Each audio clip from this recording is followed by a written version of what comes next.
पेठ तालुक्यातील आसरबारी ग्रामपंचायत येथे मुख्यमंत्री समृद्ध पंचायत राज अभियान 17 सप्टेंबर ते 31 डिसेंबर या कालावधीत मोठ्या उत्साहात राबवण्यात येत असून अभियानाची सांगता जवळ आली असली तरी या उपक्रमामुळे गावात विकास कामांना मोठी गती मिळालेली आहे। ग्रामपंचायत अधिकारी गौतम आनंद चव्हाण यांनी केवळ योजनेपुरते मर्यादित न राहता योजनेच्या आधीपासूनच आणि भविष्यातही गावाच्या सर्वांगीण विकासासाठी अनेक कामे हाती घेण्याचा संकल्प व्यक्त केलाय।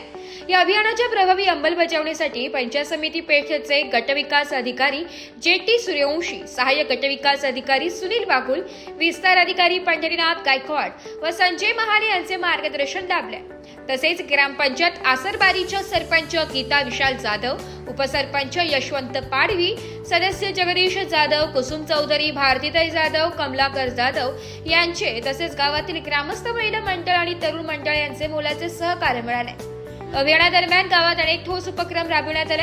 वृक्ष लागवड, स्वच्छता अभियान तसेच नाविन्यपूर्ण अभ्यासिका सुरू करण्यात आली आहे। गावातील अंगणवाडीचे डिजिटलायझेशन, सीसीटीव्ही कॅमेरे, ग्रामपंचायत कार्यालयात तक्रार पेटी बसविणे आणि लोकसेवा केंद्राच्या माध्यमातून नागरिकांना सर्व प्रकारचे दाखले सुलभतेने उपलब्ध करून देणे हे कामे पूर्णत्वास आली आहे। याशिवाय तुती लागवड, जलसमृद्ध ग्राम प्रकल्प, जलस्रोतांचे बळकटीकरण, वनराई बंधारा उभारणी तसेच गावांतर्गत रस्त्यांची दुरुस्ती, नियमित स्वच्छता उपक्रम आणि अन्य प्राथमिक सोयीसुविधांच्या उभारणीची कामे जलद गतीने सुरू आहे। समृद्ध पंचायत राज अभियानामुळे आसरबारी ग्रामपंचायतीत सर्वसमावेशक विकासाची नांदी झाली असून गाव विकासाचा वेग पुढील काळात आणखी वाढणार असल्याचा विश्वास ग्रामस्थांनी व्यक्त केलाय। नमस्कार, नाशिक लोकशाही न्यूजमध्ये सर्व प्रेक्षकांचे स्वागत। पेठ तालुक्यातील आसरबारी ग्रामपंचायतीचे ग्रामविकास अधिकारी गौतम चव्हाण आता आपल्या सोबत आहेत। यांनी देखील त्यांच्या गावात मुख्यमंत्री समृद्ध पंचायत राज अभियानचे 17 सप्टेंबर ते 31 डिसेंबर या कालावधीत चालणार आहे आणि लवकरच ही योजनेची सांगता होणार आहे। तर आपण त्यांच्याकडनं जाणून घेऊया की त्यांनी योजनेअंतर्गत गावात कोणकोणत्या विकास कामांना मार्गी लावले आहे, तसेच योजनेआधी कोणकोणती कामे केली आहेत आणि योजना झाल्यानंतर भविष्यात कोणकोणती कामे ते करणार आहेत।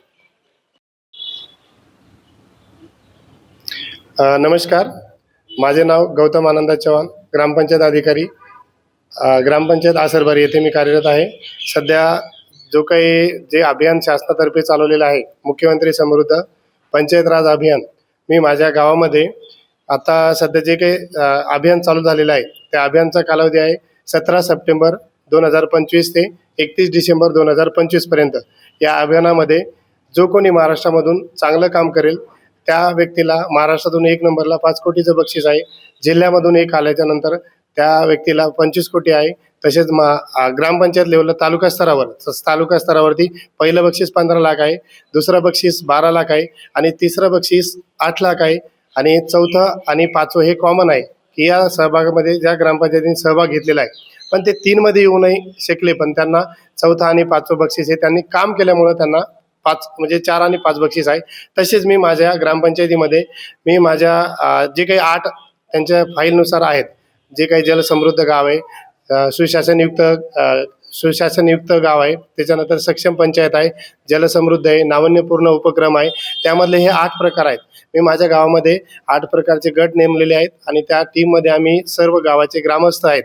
ग्रामस्थांसोबत सरपंच ताई सौ गीता विशाल जाधव आहेत, उपसरपंच देवीदास पाडवे आहेत, बाकी सदस्य लोकांनी पण मला सहकार्य केलेलं आहे। तसेच आमचे ग्रामस्थ पण सोबत आहेत, महिला पण सोबत आहेत। तसेच आमच्या तालुक्याचे कुटुंब प्रमुख म्हणून आदरणीय श्री जेटी सूर्यवंशी साहेब, गटविकास अधिकारी पंचायत समिती, तसेच BDO साहेब बागुल साहेबांचं पण सहकार्य लाभलेलं आहे। तसेच विस्तार अधिकारी म्हणून महाले साहेब आहेत, तसेच सोबत त्यांचे सहकारी म्हणून आमचे गायकवाड साहेब आहेत। यांचं पण मला योगदान महत्त्वाचं आहे, वेळोवेळी मला ते खूप मदत करतात आणि मार्गदर्शन करतात। तसेच माझ्या गावाला यांच्या सर्व मला मदतीने सहकार्याने मी गावामध्ये माझ्या पेठ तालुक्यामधून 73 ग्रामपंचायतमधून मी माझ्या गावासाठी नाविन्यपूर्ण उपक्रम माननीय शिवसाहेब ओमकारजी पवार साहेब आदरणीय खूप चांगले व्यक्ती आहेत आणि या सराचं खूप महत्त्वाचं एक अम्बिशन आहे की गावाच्या खेडोखेडे गावामध्ये सगळ्यात महत्त्वाचे जे गरीब मुलं असतात त्यांना अभ्यासासाठी लायब्ररी उद्घाटन किंवा लायब्ररी करून देण्याचा उद्देश आहे त्यांचा। त्या उद्देशाला माननीय आमचे BDO साहेब आहेत, सूर्यवंशी साहेबांनी मला याच गोष्टीसाठी पाठपुरावा करून आसरबारी ग्रामपंचायतमध्ये तालुक्यातली पहिली अभ्यासिका मी आमच्या छोट्याशा ग्रामपंचायतच्या वतीनं नाविन्यपूर्ण उपक्रमातून मी यशस्वी केलेले आहे. त्याचे उद्घाटन करण्यासाठी माननीय शिवसाहेब ओमकारजी पवार साहेब माझ्या ग्रामपंचायतला एक धावती भेट घेण्यासाठी आले होते पेठला. त्यामध्ये माझ्या गावाला माझं पहिले गाव आसरबारी असल्यामुळे त्यांनी भेट देऊन माझं त्यांनी कौतुक केलेलं आहे. मी खरंच प्रशासनाचे या गोष्टीबद्दल सहकार्य आणि अभिनंदन करतो की त्यांनी मला वेळोवेळी माहिती देऊन मुख्यमंत्री समृद्ध अभियान मी माझ्या गावामध्ये सुरुवात केलेली आहे. तसेच मी माझ्या गावामध्ये स्वच्छता, जलसमृद्ध, नाविन्यपूर्ण उपक्रम म्हणून मी माझी कापडी पिशवी पण आम्ही स्थापन केलेली आहे, म्हणजे पिशवी छापलेली आहे. तसेच अभ्यासिका चालू केलेली आहे. तसेच गावामध्ये CCTV करत आहे. गावामध्ये झाडं आणि वृक्ष लागवड पण केलेली आहे. गावामध्ये चांगल्या गोष्टी म्हणजे आम्ही गावामध्ये सुसज्ज इमारत बांधलेली आहे. त्याच्यामध्ये आम्ही ASK मार्फत आमच्या गावामध्ये ऑनलाईन सेवा पण देत आहे. महिला लखपती दीदी करण्यासाठी पण आम्ही काम करत आहे. तसेच महिला बचत गटामध्ये महिला एकत्र येण्यासाठी, तसेच गावामध्ये तुतीची लागवड, गुराचा गोठा, त्याच्यानंतर दगडी बांध, वनराई बंधारा, असे आम्ही अनेक प्रकारचे कामं यशस्वीपणे पार पाडण्यासाठी आम्ही सहभाग नोंदवलेला आहे. आणि या सहभागामध्ये आम्ही नक्कीच आमच्या गावाचं नाव आम्ही या भविष्यात येणाऱ्या मुख्यमंत्री समृद्ध अभियानामध्ये झळकू. आणि आम्ही सगळ्याच्या वतीनं मी शब्द देतो की आम्ही खरंच स्पर्धेमध्ये आहे आणि स्पर्धेमध्ये माझ्या गावाचे सगळे काही ग्रामस्थ, महिला, सरपंच, ताई, सदस्य सगळ्याचा मला खूप मोलाचा वाटा आहे. आणि आमच्या पंचायत समितीचा पण मला प्रत्येक क्षणोक्षणी मोलाचे मार्गदर्शन मिळते. आणि खरंच मी प्रशासनाला या गोष्टीबद्दल अभियान चालू केलेलं आहे. माननीय मोदी साहेबाचा वाढदिवस आहे 17 सप्टेंबर या दिवशी शासनाच्या वतीने अभियान चालू केलेलं आहे.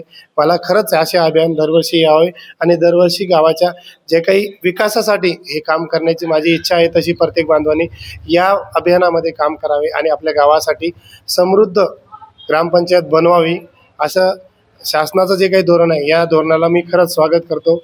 आणि मी सर्वांचे आभार मानतो. लोकशाहीचे पण आभार मानतो. नाशिक लोकशाहीचे बी आभार मानतो. त्यांनी माझ्या कामाची दखल घेऊन माननीय शिवसाहेब आलेले होते. याबद्दल त्यांनाही माहिती मिळाली. त्यांनी तात्काळ माझे कॉल करून मला बोलवलं आणि माझ्या गावाची ते स्वतः न्यूज देत आहे. मला आनंदाची गोष्ट आहे की उत्तर महाराष्ट्रामध्ये लोकशाही चॅनल आहे, नाशिक लोकशाही चॅनल आहे. सर्व बांधवांनी या चॅनल बघावे, तसेच या चॅनलला लाईक, सबस्क्राईब करावे. आणि खरंच जे काही साहेब आलेले आहेत त्या साहेबांनी माझे मन भरून कौतुक केलेले आहे. प्रशासनाचे पण कौतुक केले. मला खरंच या गोष्टीसाठी प्रोत्साहन मिळत आहे आणि मला आनंद होतो की आपण जे काही काम करत आहे त्याला कष्ट, जे काही वेळ लागते, ही वेळ नसून आपण या कार्यामध्ये मनातून सहभागी झालं पाहिजे. माझ्या गावातले लोक पण सहभागी होतात ना, मला खरंच आनंद वाटतो. आणि प्रशासनाला पण म्हणतो की प्रशासनाने मुख्यमंत्री समृद्ध अभियान, पंचायत राज अभियान सुरू केलेले आहे. मी शासनाचे खूप खूप अभिवादन करतो, शासनाला धन्यवाद देतो आणि थांबतो. जय हिंद, जय महाराष्ट्र. नक्कीच सर, तुम्ही सांगितल्याप्रमाणे तुम्ही गावचा संपूर्णपणे आणि स्वयंपूर्ण विकास केला आहे. तुमच्या या कामाची दखल घेऊनच माननीय जिल्हाधिकारी, मुख्याधिकारी ओमकार पवार साहेब तुमच्या स्वतः गावाला भेट देण्यासाठी आले होते आणि तुमचं मन भरून कौतुकच केलं आहे. पेठ तालुक्यातील एवढ्या 73 गावांपैकी फक्त तुमच्याच गावाला त्यांनी भेट दिली आणि तुमचं कौतुक केलं. आणि याच कामाची दखल घेऊनच तुम्हाला आदर्श ग्रामपंचायत अधिकारी पुरस्कार देखील प्राप्त झाला आहे. आणि नक्कीच तुम्हाला BDO साहेब आहेत जे गट विकास अधिकारी सूर्यवंशी साहेब यांचं देखील मार्गदर्शन लाभलं आहे. आणि तुम्ही आम्हाला जी माहिती दिली त्याबद्दल नाशिक लोकशाही न्यूज तर्फे तुमचे धन्यवाद. ब्युरो रिपोर्ट, नाशिक लोकशाही न्यूज, नाशिक.